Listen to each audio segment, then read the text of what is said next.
Hey caregivers, Lisa Williver here from At Home with Dementia. We have received the same question several times this month, and it was from caregivers who are wondering, is it mean to laugh when something funny happens? And the short answer is no, it's not mean. If something funny happens, laugh. Get your loved one to laugh about it. Listen, there are two major emotions in dementia caregiving. You either laugh or you cry.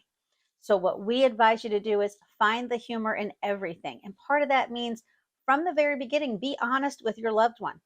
Don't try to hide it. Don't try to tell them that they don't have dementia or that everything's okay and you'll remember it tomorrow.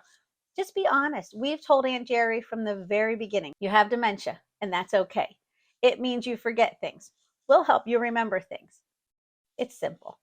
But when funny things happen, absolutely laugh because those are the things that relieve tension, they reduce stress, and they improve everybody's mood.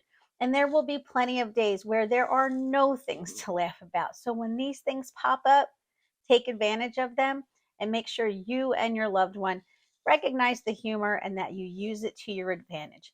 Use humor as a tool, use laughter as a tonic. For more ideas, click on to the next video. Don't forget to like and subscribe. And don't forget to check out athomewithdementia.com for more solutions and ideas. Thanks for watching.